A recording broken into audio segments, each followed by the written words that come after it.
This is Slam Hockey with your hosts, Peter Wojcicki and Paul Smythe.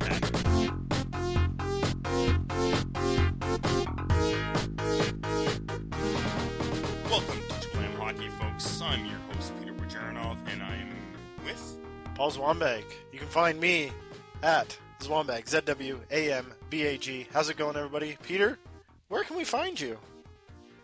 You can find me on Twitter at Russian98. You still haven't got that changed. Ugh, the worst. Oh, when's the last time we recorded? I guess it's been a week and a half, It's been a week and a half. And I flubbed the intro. You did, and you. Oh, that's nice. That's very nice. Yeah. Okay. So you haven't been feeling well? No, been under the weather. That's why we're kind of late getting a podcast out. How's the baby girl?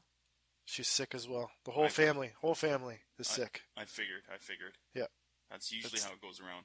It's because we went camping over the Victoria Day long weekend. In Canada, Victoria Day was on Monday. Mm-hmm. And we went camping in the backyard, and it was way too cold for myself and my family. Yep. And then I was working extra because the full-timers were off, and they were taking their long weekends out. Probably around the same thing, doing the same thing you were doing. And that's what we do. Most of us Canadians, we go a little more up north, spend some more time in nature. That's right. All right. Let's get right into the show. What do we have in this episode? We won't be doing a Team ISO because apparently we don't have Skype here at work. We're recording at work today, and we can get Skype on your old computer, apparently. That's right. All right. So we hopefully will have a Team ISO or two next episode, next week. But what we do have this episode is a third round review or summary of the third round, and then we will preview the fourth round or the finals. The final. The final. So what am I American? Like Americans always say offsides, and Canadians say offside. Have you noticed that? I have not noticed that. Yeah, apparently some of them do that. They say offsides. It is only offside, and it is only the final. So we will talk about that, and then I will finish off with my Maple Leafs report card. Talk about a few of them, and then I'll have my blog for the report card out next week. All right, trending now. Paul, what do we have for trending now? Did you see Ryan Whitney's tweet about the infamous Chris Kunitz? Ryan Whitney tweets out, "Kunitz, how did the Penguins get that guy?" If people aren't aware. Yeah. I saw it, and I said, I wasn't aware, but I had a good guess. It's probably because he got traded for him, right? That is correct. Right. Way back in the day, 2007? Do you know who for what? Erik Tangradi and Ryan Whitney for Chris Kunitz at the deadline. And did... No, not at the deadline, like 2 or 3 weeks before the deadline. No, it was many years ago, 2007, eh? Yeah, but like at the deadline, 2 weeks before trade deadline that year. Mm-hmm. 07, I think, or 08. Wow. And yeah, so we will talk a little bit more about the series, but just according to Kunitz, so he scored 2 goals, right? He 2 goals in Game 7, yeah. The winner. And That's then right. after the game, when they interview him, said, yeah, we beat Karlsson, but next we're going to have to beat 4 Karlssons, basically. Yeah, that's crazy talk.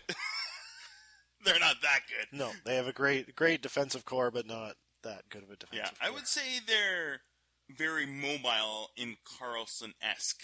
They might have 2 Karlssons out of those 4 players. Like if you put them all together. You might be able to come out with 2 Karlssons, but maybe not even that. Maybe 1.5. Well, Subban's number 76, so that's already higher than Karlsson's 65. So, no, the numbers don't work either. No, because 59 and Ellis is like 4 or 6 or something. 4, yeah. And then Ekholm is 53. No. They got way more numbers than Karlsson. They got some weird numbers in there. Wow. All right. So, yeah, Kunitz has stepped up, and that's good for them. Yeah, underrated. 3 Stanley Cup rings already. He's going for number 4. Might be the most in active players, I believe. Most? Wow. Definitely not top 20 of all time, because the Edmonton Oilers basically have a full roster of like 4, 6 wins, like Messier and Gretzky, and those guys have way more. And Montreal Canadiens have a whole whole bunch of players that have more, but he's climbing the ranks. Yeah. He's doing pretty well, building up the hardware. That's right. All right. We won't talk, and we haven't talked much about it, but Sweden, congratulations for winning the IIHF tourney. Did you watch some of the games, Paul? You watched some of the games, no? I watched a lot of the games. Yeah. I didn't watch them live. I PVR'd a lot of games and rewatched later. Yeah. Like I watched the bronze medal game after the gold medal game. You watched the Russian game? I did. Nice. I liked watching the Russians. They had a lot of high scores like Panarin, Kucherov, Nikita Gusev. Can't wait till he comes to the NHL. Kucherov was amazing. Yeah. Do you know who was named for like the All-Star team? Kucherov must have been for sure. I don't know offhand. In there. But offhand. Of course, while you maybe check out who were the All-Star guys, Landeskog posted a photo. Hilarious. He's in a sauna with his whole gear on. Amazing. I think because of the lights, but it did look like he was sitting in his own urine. But I think the lights were a little yellowish. Yeah, so that made it look like it. Go check it out. We're going to post that on our game notes on JablamHockey.com. The other thing I loved, Willie Nylander. I think he was named MVP of the tournament. He was amazing. Yeah. Excellent. And then the best part was when they won, and he physically took out Lundqvist. I thought Lundqvist would have been like injured for months, the way he leapt right into him. That would be awful. Getting hurt that badly because of a celebration. Oh my goodness. But it's pretty cool and it's pretty crazy that Nylander, when he was a little kid, he was playing ball hockey against the young Rangers netminder at that time, Lundqvist, because his dad played for the Rangers at the time. Yeah, that's cool. And then they win the gold medal together, and there's little Willie Nylander jumping into the arms of Henrik.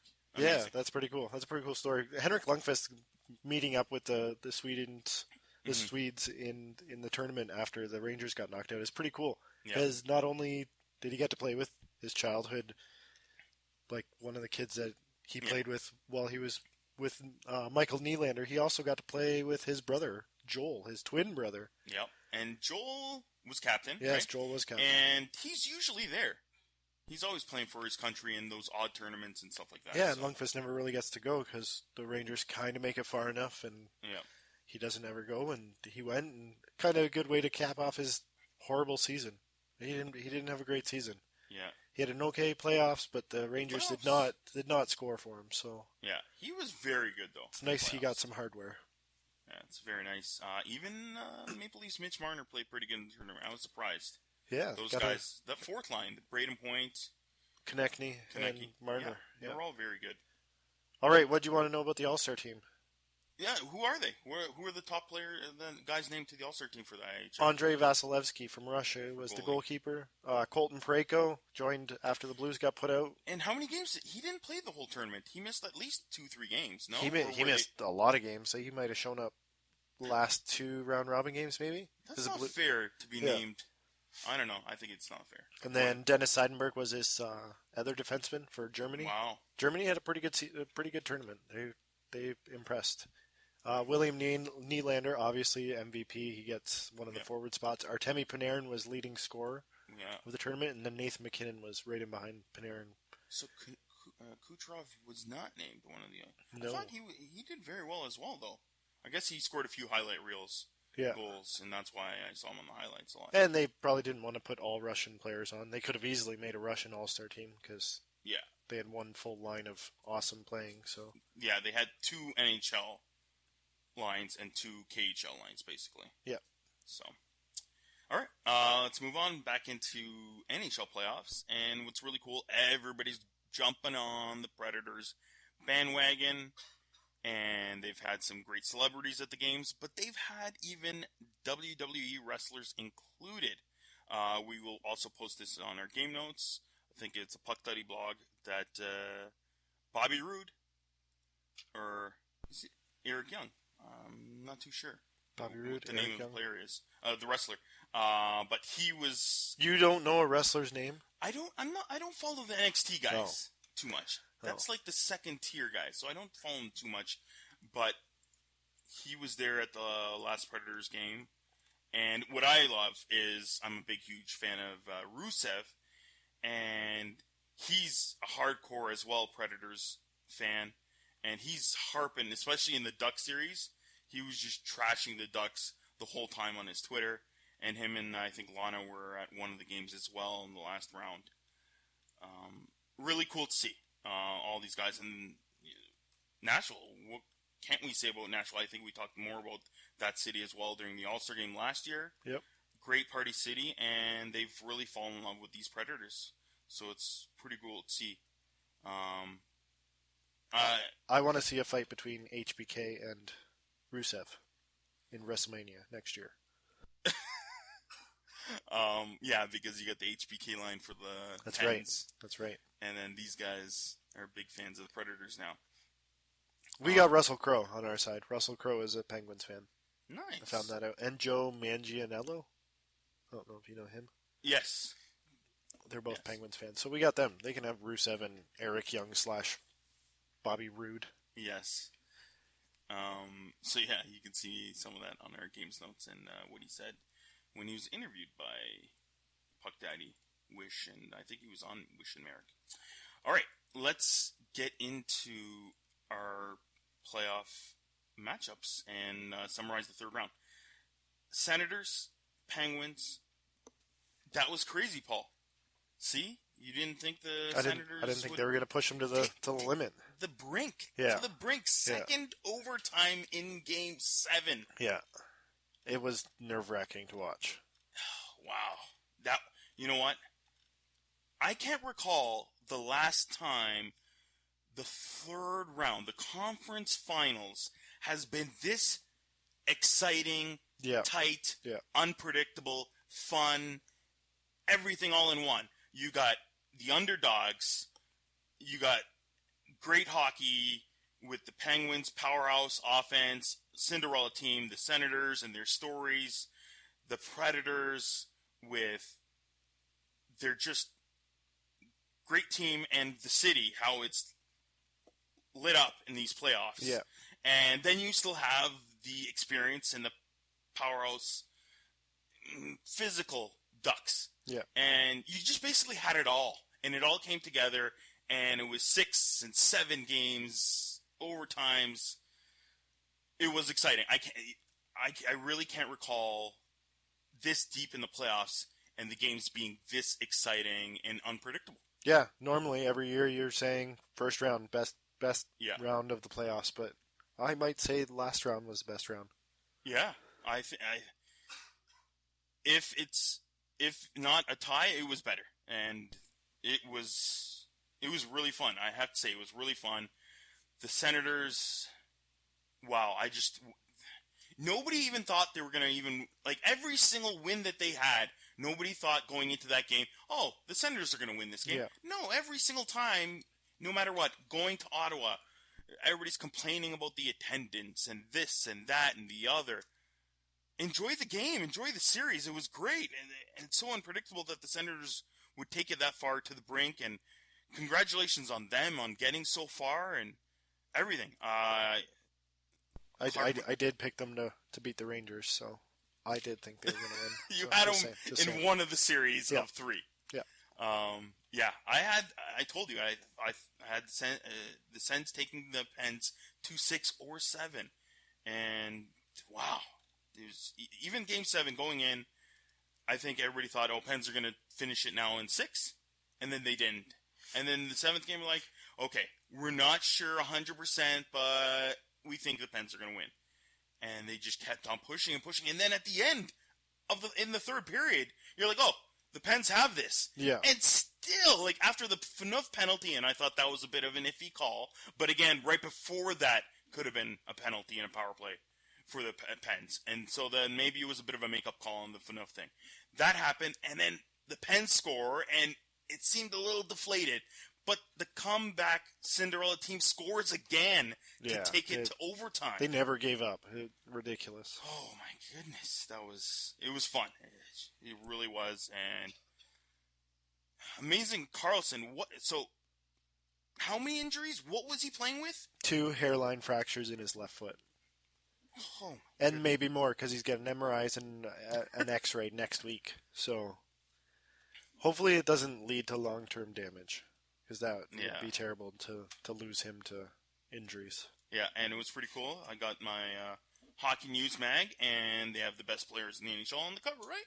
Yep. There's Crosby, there's McDavid, and there's Erik Karlsson. Yeah, that's pretty awesome. So check that out if you want to read that article in the Hockey News.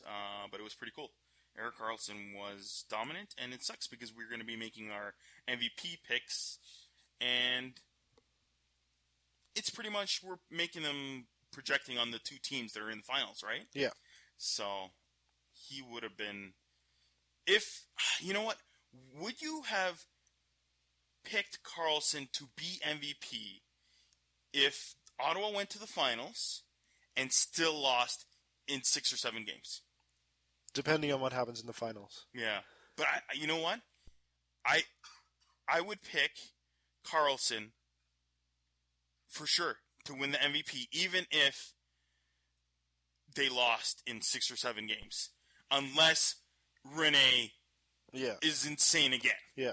Which I'm not expecting. I'll talk a little bit about that in a bit. But, all right, let's move on. Again, congratulations to Pittsburgh. Let's do a quick. Crosby touched the trophy, Paul. He did. So when they lost, what was it, 2008, he didn't touch the trophy. He didn't touch it. In 2009, he did touch the trophy. Last year, he did touch the trophy. That's right. So he's banking on touching the trophy again and then winning again. That's right. All right. Preds, Ducks. Oh. Paul's dying over there. Yeah. Yeah. Preds also keep beating the odds, but we see that we expected this. People are expecting now, after the way the Nashville Predators played against the Hawks, after the way they played against the Blues, and they took it to the Ducks as well. And it was good though. It was still pretty close. The Ducks cycled well still, but the main thing is, I don't know how they did it. Just their defense was excellent, but they shut down Getzlaf. I think Getzlaf had like 1 point all series. I think he had 3 assists. Is what he 3 assists. He with. still wow. It felt like he had nothing. Yeah. The way he dominated the Oilers, the way he dominated in the first round versus the Flames, total domination, and you did not see it against the Preds, and that was exactly what they needed to do. He was their ticket to the finals. Getzlaf was, and he would have been their MVP choice. They shut him down, and then they shut down the rest of the Ducks. And there's other players on the Ducks that still played pretty well. Perry stepped it up a bit. Silverberg was pretty good. And we're talking all the time about how good this young Preds defense is. But the Ducks' young defense is as good or could be better in the future. Like Montour, rookie, how many games has he played? I don't know. Barely anything. We were talking before about defensemen, and we were talking about, what's his name, third season, Josh Manson. Josh Manson, 25 years old. 25 years old, but he's only in his second and a half season in the NHL. He was physically dominant, great hits, good defensive play. He was excellent. And, of course, Fowler and the rest of them, very good in Vatanen. So, the injuries, Paul? Yeah, they lost Elias Lindholm for 4 to 5 months with a shoulder injury. Wow. He had surgery on his shoulder, and they also lost Sami Vatanen. He'll be sidelined longer, is what Bob Murray says about Vatanen. So those guys are going to be out for the start of next season. So how does the expansion draft work with injuries? Good question. I don't know. That's the odd thing that I was thinking about now with those guys, because they have Vatanen, Lindholm, Fowler, Manson. I guess Montour doesn't need to be protected probably because he's too young, right? Yep. So, yeah. But they have a no movement clause on Kevin Bieksa. Wow. And you know what? I even saw some of them, these Ducks fans are kicking themselves in the rear ends because they would do anything to get rid of Bieksa. Yeah. But there could be workarounds and trades and take this guy instead of this guy, and you can still do the buyout too, right? So yep. So that might be a way for Duck fans to be happy if they get drop out by Bieksa somehow. Speaking of Bieksa, he had tore a knee ligament in the series. Wow. Anaheim had a lot of injuries at the very end after they came out with all their injuries from losing the series. Patrick Eaves and Ricard Raquel had high ankle sprains. Yeah. Logan Shaw had a groin injury. Like, these guys are all banged up. It's crazy. And the other thing was everybody's talking about how the Predators are banged up and they lost Ryan Johansson. That's a big one for them. It's a big one for them, and Fisher too. But the Ducks had a lot of injuries as well. Raquel, and I was telling you even before, I wanted to pick him for my fantasy pool for the playoffs. Yep. He was excellent, and he missed the last few games. So,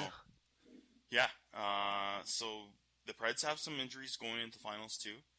But the Ducks had a lot, and that did take a toll, and they didn't have depth offense. I'm calling out Ryan Kessler. I'm calling him out. He only had 1 point in that series.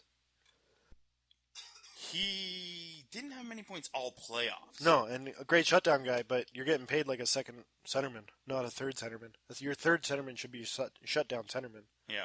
He's getting paid way too much to just be a shutdown guy. He's got to put the puck in the net. Yeah.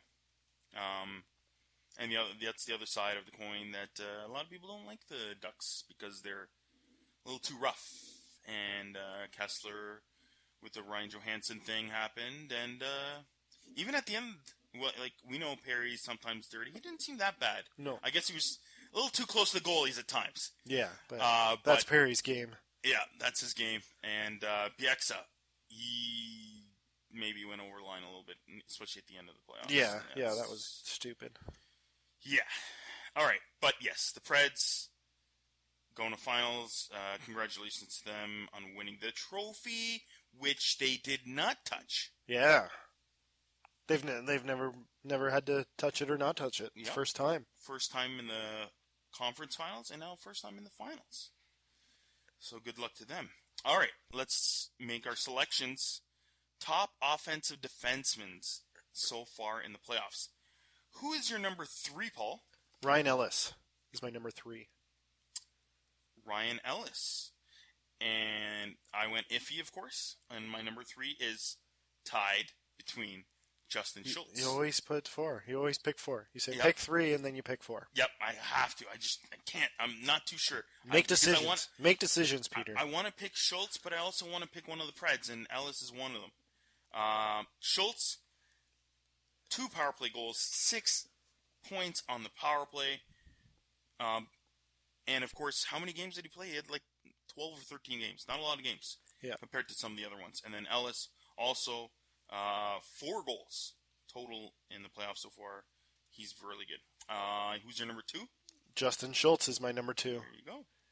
Having him miss some of the games against Ottawa just showed how much the Penguins need that puck-moving defenseman. Mm-hmm. And he came back, and pretty sure he was in on all 3 goals.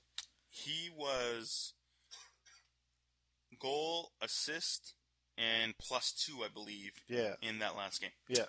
My number 2 is Cam Fowler.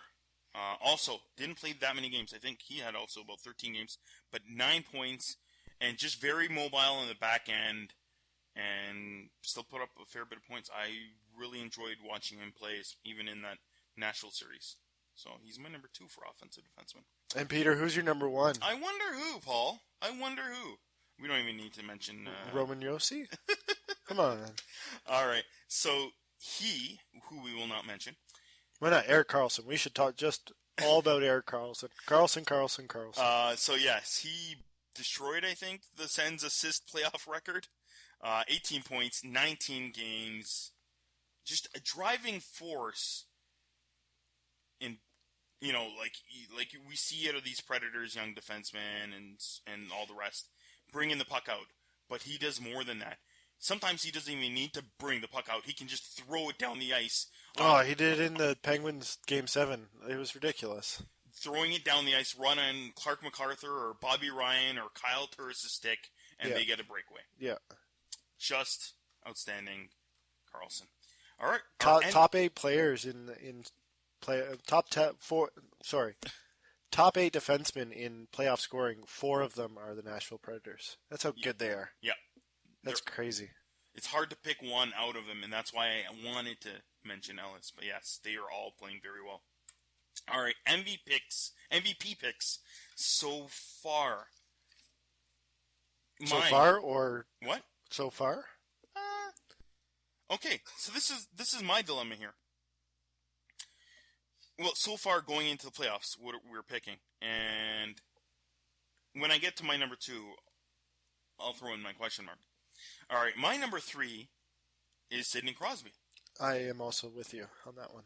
I feel that he can steal it from Malkin, with depending on how well he plays in this last round, and I think he can.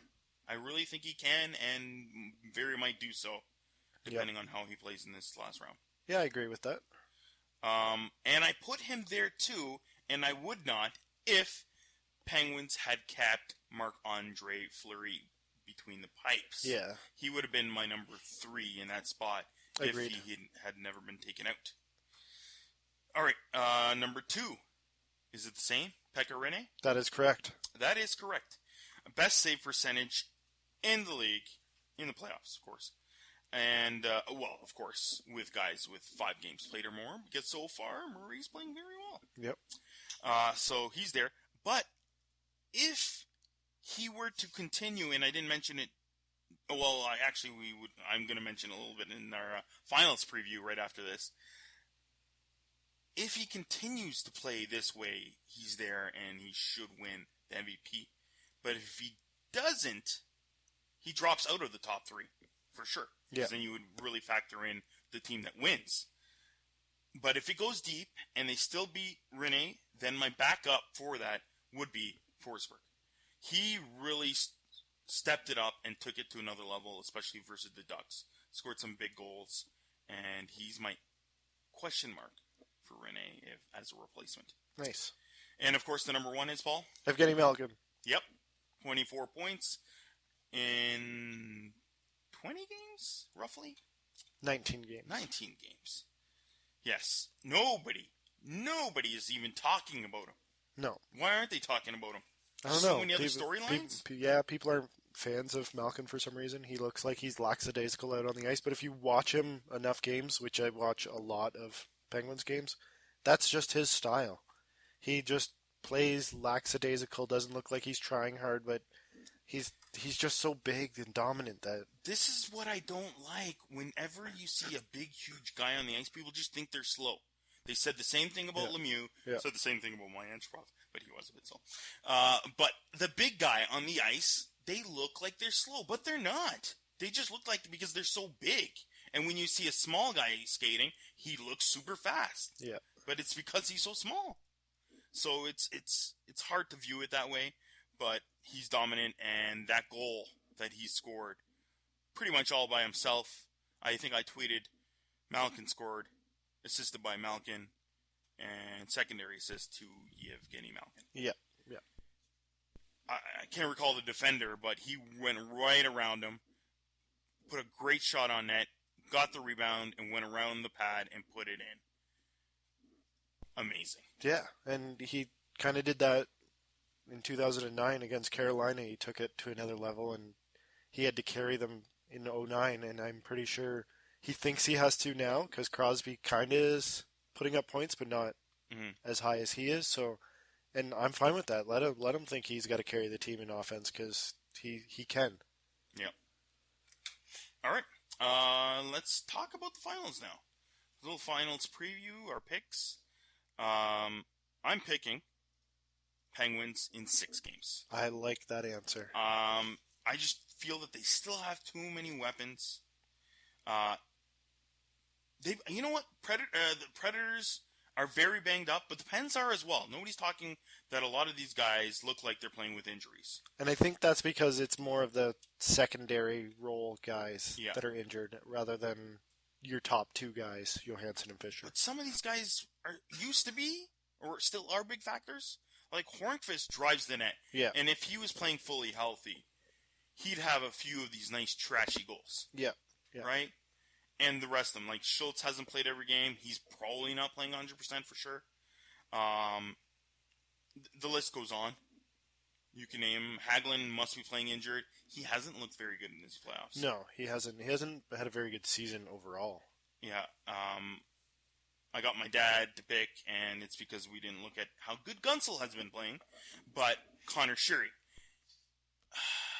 I don't know how bad Conor Sheary has been in the playoffs, or if it's injuries. He didn't look very good to start the playoffs. Then he was banged up, and now he's come back. But that last game, though, he played very well. Yeah, I think he lost his mojo in that last game. He got it back. Him and Kunitz played very, very well. Sheary was, I thought, easily by far his best game in the playoffs. Well, Sheary hasn't scored since first round, second round, middle of the second round. Probably not much. But still leading the NHL in scoring, or goal scores. So yeah, I'm picking the Pens in 6, and as I said before, Rene is slowing down. He's not as amazing as he was in the first round or second round. He was still pretty good against the Ducks, but he was faltering a little bit in one of the 2 games. Yeah, and he didn't win any games for the Predators. Yeah. I don't feel. Maybe one of them half. But you know what? He's my X factor. Nice. We're gonna have a very small blog previewing this as well on our website, jablamhockey.com. But he is my X factor, and I think he was my X factor last time, maybe. But he needs to keep playing insane if the Predators want to beat the Pens in the finals. He has to, because if he lets in a few squeakers, Pens are gonna just tear him apart. Yeah. Your pick and your comments, Paul? I'm going Pens in 6 as well to win back-to-back. Very exciting. I do think it's going to be a goalie duel. I think Murray and Becca-Rene are going to fight to the death. I just think the Penguins have too much power, too much offensive star power. They haven't had to go up against a 1-2 punch like Malkin and Crosby. Not many teams have a Malkin and Crosby. I don't think any team has a Malkin and Crosby. Mm-hmm. The 4 defensemen are going to be put to the test. It's going to be interesting to see what Laviolette does with PK Subban shutting down one of the lines. Mm-hmm. He's had to shut down Taves. He's had to shut down Getzlaf line. He's had to shut down Tarasenko. Now he's got to shut down either Malkin or Crosby. I have a feeling he's going to be on Malkin's shadow this time around, which is going to be open up Crosby to the Ekholm and Ellis line, which they're not as good. Maybe defensively, slightly more offensive, maybe, especially with Ellis. Yeah. So yeah, I just think the Predators haven't seen the offense that the Penguins have and the speed. We still haven't, in my opinion, have seen Penguins at 100%. No. There hasn't been a game where every single player has played very well, where you did see from some teams, like the Predators, or even like my Maple Leafs in the first round. They had a couple of games, and they needed to against Capitals, where every single player is going full tilt. And we haven't really seen that out of the Penguins. Maybe that one blowout game, and that's it. Yeah. So my X factor is the power plays. Yeah. Nashville's power play is only 14.9% to Pittsburgh's 25%. Wow, these teams don't take a lot of penalties. Less than 4 penalties per game. 3.12 for Nashville, 50 minor penalties in 16 games, I think, and Pittsburgh 66 minor penalties in 19 games. So these guys don't go to the box very often, and that might be crucial if Nashville can't capitalize on the few penalties that the Penguins draw or take. Mm-hmm. So I think that's going to be a real big deal. Nashville's got to find their power play if they want any chance in this series. Yeah, well, they probably had a lot of them versus the Ducks the way they played. Yeah. And they couldn't capitalize, so it didn't hurt them too much, though, but versus the Pens it might. All right, so again, we're going to have a small blog for our finals preview on our website. Check that out. All right, I will give you my Maple Leafs final report card. I will name only a couple players, and then I'll have my blog out next week on the website. First, Jake Gardiner. A-. He's just been solid all around all season. And I've always said before with Jake Gardiner, he has a bad first half of the season and he just takes it to another level and plays excellent in the second half. This year was looking like the opposite. He had an excellent start to the season. He was playing really well, and I was like, oh, this is good.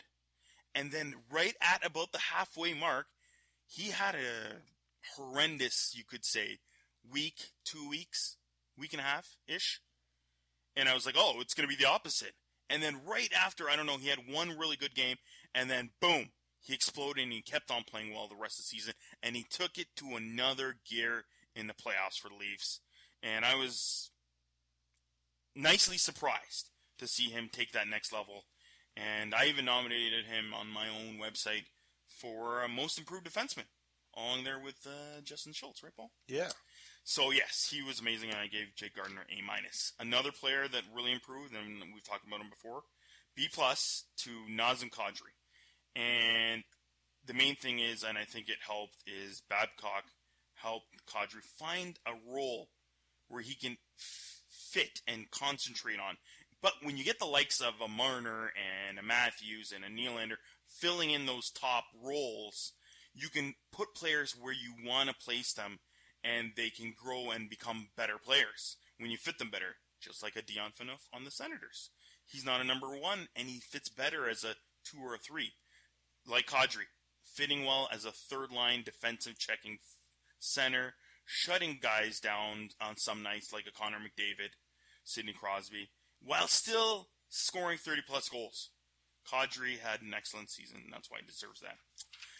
All right, guys, I thought could have played better. Matt Martin, maybe he can't play better. Maybe this is the best you can get out of Matt Martin. I give him a C-. You get what you can with Matt Martin. He brings up the team's morale. Is that what he is? He's the JYD of the Maple Leafs? Maybe. But is that all he's there for? Hitting the odd fight. You know, he's sticking up for his teammates, but he's not on the ice with those top players to protect them, really, when he's on the fourth line. But again, when he's on the ice, he's a bit of a defensive liability. He doesn't bring anything else to the table offensively, creating turnovers, getting the odd opportunity because he's playing with a Shoshnikov or a Levo or whoever, Kapanen, and he's diminishing the value of those players and the opportunities that they're getting on the fourth line. But in today's NHL, you need better fourth-line players, and that's why I'm not a big fan of Matt Martin's. You need guys, and even if he's your forward, your hitter type player, you're still going to need some offense out of those players. And then D+ to Martin Marincin. I'm really attacking these M&M guys. Yeah, no kidding. So Martin Marincin, D+. He was injured a bit, but he didn't. He had the opportunities to get a top role, to be a bit better. I thought this year could be a breakout year for him, and he didn't. He didn't take the advantages that he was given when he got the big minutes. And again, in the playoffs, he had the chance to bring his game up, and he faltered in those big moments. And that's why I'm giving him a B+, and some people are hoping that he goes to expansion draft and goes to Vegas. Yeah. So we'll see what happens. And again, I will post most of the rest of the team on a blog on our website, jablamhockey.com, next week. Awesome. All right. Next episode, we will update the finals, and we will the finals. I'm in the final. Yeah, Paul. All right. The final, and we will have a final Jablam Junior Hockey update of the Men Cup. Paul, I was a little bit lost. How does the Men Cup work? So it's a round robin, but there's a semifinal and then a final? Yeah, because it's an awkward 4 teams left. There's only 4 teams that get to go, the host and the top 3 players from Dub, Q, and the O. Yep. They play a round robin, so they play each other each, and then the top team goes right to the finals. Windsor. Yep. Was this year, yeah. And then the next two, the 2 and 3, play in a semifinal to meet up with Windsor. So it was Erie and St. John this time around. And Seattle had the worst record. And Seattle had the worst record. A lot of the times there's a tie-break game in between the round robin and the semifinals. Sounds insane. But because Seattle lost all 3 games, they got sent home early. And yeah, we'll update you with all the scores and what happened in the end, semifinal and final next week. That'll be cool to hear. Nice. And Paul will also name a top all-star team for the Mountain Cup next episode. So check that out. And hopefully we have some team ISOs for you next week. Until then, see you later. Bye.